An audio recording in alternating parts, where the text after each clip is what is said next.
আগামী নির্বাচনে ষড়যন্ত্রের ছায়া, জামায়াতের সতর্ক বার্তায় কাছের রাজনীতির মাঠ। রাজধানী ঢাকার আকাশে এখন এক অদ্ভুত থমথমে ভাব। রাজপথে যানজট, স্বাভাবিক মানুষ তাদের দৈনন্দিন কাজে ব্যস্ত, কিন্তু এই স্বাভাবিকতার আড়ালে এক গভীর অস্থিরতা ক্রমশ দানা বাঁধছে। সে অস্থিরতার কেন্দ্রবিন্দুতে রয়েছে আগামী জাতীয় নির্বাচন, যে নির্বাচনকে ঘিরে জনমনে এখন হাজারো প্রশ্ন। কি হবে, কিভাবে হবে, আদৌ সুষ্ঠু হবে, নাকি আবারও সেই পুরনো গল্পের পুনরাবৃত্তি ঘটবে? এসব প্রশ্নের উত্তর কারও জানা নেই, কিন্তু যা জানা গেছে তা রীতিমতো শঙ্কার জন্ম দিয়েছে। গতকাল বিকেলে রাজধানীর একটি অভিজাত হোটেলে ইউরোপীয় ইউনিয়নের একটি উচ্চ পর্যায়ের প্রতিনিধি দলের সাথে বৈঠক শেষে জামায়াত-ই-ইসলামী বাংলাদেশের নায়েবে আমির ড সৈয়দ আবদুল্লাহ মোহাম্মদ তাহের যে বক্তব্য দিয়েছেন, তার রাজনৈতিক মহলে এক প্রকার বিস্ফোরণের মতো ছড়িয়ে পড়েছে। তিনি স্পষ্ট ভাষায় বলেছেন যে অতীতের মতো আগামী নির্বাচনেও পাঠানো হয় কিনা সে আশঙ্কা এখন প্রবলভাবে তৈরি হয়েছে। একটি বাক্য যেন বাংলাদেশের রাজনীতির পুরো চিত্রটাই বদলে দিয়েছে। দর্শক, পাঠক যারা এই খবর পড়েছেন তাদের মনে হয়তো প্রশ্ন জাগছে, জামায়াত কেন এই মুহূর্তে এমন কথা বলছে? কি এমন দেখছে তারা, যা সাধারণ মানুষ দেখতে পাচ্ছে না? এই প্রশ্নের উত্তর খুঁজতে গেলে আমাদের একটু পিছনে ফিরে তাকাতে হবে, বাংলাদেশের নির্বাচনী ইতিহাসের দিকে। সেই ইতিহাস যা কখনো গৌরবের, আবার কখনো গভীর লজ্জার। ২০০৮ সালের কথা মনে করুন তো, সেই নির্বাচন যা বাংলাদেশের রাজনৈতিক ইতিহাসে এক কালো অধ্যায় হিসেবে চিরকাল স্মরণীয় হয়ে থাকবে। অনেকে হয়তো জানেন না, কিন্তু সেই নির্বাচন ছিল পুরোপুরি সাজানো, ডিজেএফআই নীল নকশা আঁকা। এই নির্বাচনকে কে কত আসন পাবে তা আগে থেকেই নির্ধারণ ছিল। জামায়াত ২টি আসন পাবে, এটা আগে থেকেই ঠিক করা ছিল। অনেক রাজনৈতিক বিশ্লেষকের, সাংবাদিকের এই তথ্য আগে জানতেন, কিন্তু কেউ মুখ খোলেননি, কারণ সে সময় মুখ খোলার মূল্য ছিল অত্যন্ত চড়া। ২০১৪ সালের নির্বাচনের কথা কি মনে আছে? সেই নির্বাচন যেখানে ভোটার ছিল না, কিন্তু ভোট হয়েছিল। সেই নির্বাচন যেখানে বিনা প্রতিদ্বন্দ্বিতায় শতাধিক আসনে প্রার্থীরা বিজয়ী হয়ে গিয়েছিলেন। সেই নির্বাচন ছিল পাতানো। কে কাকে কতটা ভোট দেবে, কতজন বিনা প্রতিদ্বন্দ্বিতায় জিতবে, সবই আগে থেকেই ঠিক করা ছিল। তবে সেই নির্বাচনে একটা মজার বিষয় ছিল, বিয়ের প্রস্তুতি ছিল আওয়ামী লীগের। প্রস্তুতি তুলনামূলক কম ছিল, কারণ তারা শতভাগ নিশ্চিত ছিল না যে বিএনপি বয়কট করবে কিনা। কিন্তু বিএনপি তাদের কিছু ভুল সিদ্ধান্তের কারণে, অনেকেই বলেন দালালির কারণে, সে নির্বাচন থেকে দূরে সরে গিয়েছিল। ফলে আওয়ামী লীগ সহ যেই ২০১৪ সালে জয়ী হয়ে যায়। ২০১৮ সালের নির্বাচন, এই নির্বাচনে কথা বলতে গেলে অনেক কিছুই বলতে হয়। সেই নির্বাচন ছিল সবচেয়ে বেশি পাতানো, সবচেয়ে বেশি সাজানো। এমনকি বিএনপিও জানত যে এই নির্বাচনটা পাঠানো হবে, কিন্তু তারপরও তারা অংশ নিয়েছিল। কেন? কারণ তাদের সামনে আর কোনো পথ খোলা ছিল না। পরপর দুবার নির্বাচন থেকে দূরে থাকলে নিবন্ধন বাতিল হয়ে যাবে, এই ভয়ে তারা নির্বাচনে গিয়েছিল। সেই সময়টা ছিল অত্যন্ত কঠিন। খালেদা জিয়াকে জেলে ঢুকিয়ে দেওয়া হয়েছিল। বিএনপি সেটা মেনে নিয়েছিল। এমনকি খালেদা জিয়াকে জেলে নিয়ে যাওয়ার সময় তারা স্লোগান দিয়েছিল যে তারা জেল ভাঙব, খালেদা জিয়াকে আনব। কিন্তু সে স্লোগান শুধু স্লোগানই থেকে গিয়েছিল। কাছাকাছি যখন গেছিল তখন পিছিয়ে ছিল। এটাই ছিল সেই সময়ে বিএনপি রাজনীতি। কিন্তু সবচেয়ে চাঞ্চল্যকর ব্যাপার হল ২০১৮ সালের নির্বাচনের আগে কি ঘটেছিল। মির্জা ফখরুল ইসলাম আলমগীর খালেদা জিয়াকে জেলে রেখে নাকে খত দিয়ে শেখ হাসিনার কাছে গিয়েছিলেন, ড কামাল হোসেনকে আব্বা মেনে, পীর মেনে জোটে যোগ দিয়েছিলেন, এবং সেখানে যে দোলাদলি খাওয়াখাই হয়েছিল তা ছিল রীতিমতো নাটকীয়। কিন্তু গল্পটা এখানেই শেষ নয়। সিঙ্গাপুর এবং থাইল্যান্ড গোপন বৈঠক হয়েছিল। ভারতের মধ্যস্থতায় বিএনপির সাথে আওয়ামী লীগের এই বৈঠক হয়েছিল। এমনকি চীনের কোনো না কোনোভাবে প্রক্রিয়ায় জড়িত ছিল বলে জানা গেছে।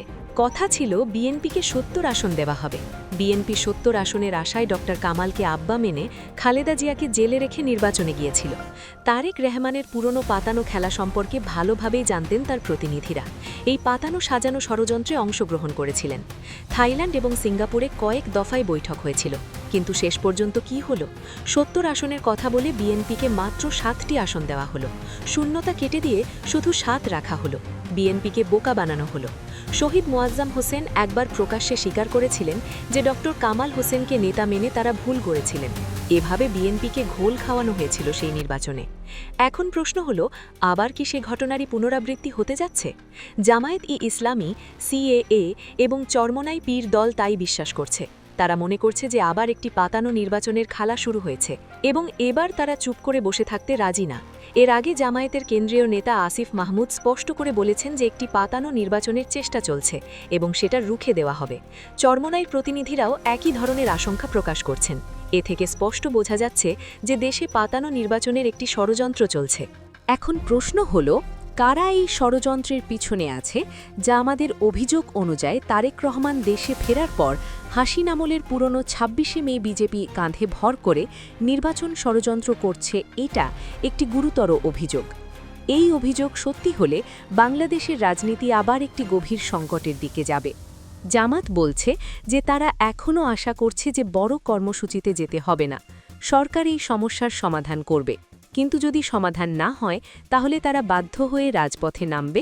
তাদের রিজার্ভে মহাসমাবেশের কর্মসূচি আছে। জায়গা স্থগিত করা হয়েছিল, পরিস্থিতি দেখে সেটা সামনে আনা হবে। এর মধ্যে জামাত, জন্ম এবং এনসিপির মধ্যে একতলা বা মতপার্থক্য ছিল, সেটা দূর হয়েছে বলে জানানো হয়েছে। এখন এই তিন দল মিলে যৌথভাবে মহাসমাবেশ আয়োজন করতে পারে। এটা সরকারের জন্য একটা বড় সংকেত। রাজনীতিতে এটা একটা অশনি সংকেত হিসেবে দেখা হচ্ছে। এতদূর এসে আবারও পতনে নির্বাচনের আশঙ্কা, এটা কোনো স্বাভাবিক পরিস্থিতি না। আর সবচেয়ে উদ্বেগের বিষয় হল, এবারও যদি পাতানো নির্বাচন হয় তাহলে সেই নির্বাচনের মাধ্যমে কেউ ক্ষমতায় যেতে পারবে না, সেই নির্বাচন বাতিল হবে, এটা নিশ্চিত। কারণ এবারের পরিস্থিতি ২০১৮ সালের মতো নয়। জনগণ সচেতন এবং জামাত, এনসিপি চরমোনায় রাজপথে নামতে প্রস্তুত। দুর্ভাগ্যজনক বিষয় হল, এই মুহূর্তে আমরা কেন পাতানো নির্বাচনের কথা বলতে বাধ্য হচ্ছি। দেশ এত দূর এগিয়েছে, একটি গণ অভ্যুত্থান হয়েছে, এরপরও কেন আশঙ্কা? এটাই এখন সবচেয়ে বড় প্রশ্ন। ইউরোপীয় ইউনিয়নের প্রতিনিধি দলের সাথে জামাতের এই বৈঠক নিয়ে কিছু গুরুত্বপূর্ণ বিষয় আলোচনায় এসেছে। জামায়াতের নায়েবে আমির জানিয়েছেন যে দীর্ঘ সময় আলোচনা হয়েছে, আলোচনার মূল বিষয় ছিল আগামী নির্বাচন। এছাড়া নির্বাচন পর্যবেক্ষক পাঠানোর বিষয়ে ইউরোপীয় ইউনিয়নের সাথে বাংলাদেশের একটি চুক্তি এবং রোহিঙ্গা ইস্যু নিয়েও আলোচনা হয়েছে। এখানে একটি অত্যন্ত গুরুত্বপূর্ণ বিষয় লক্ষণীয়।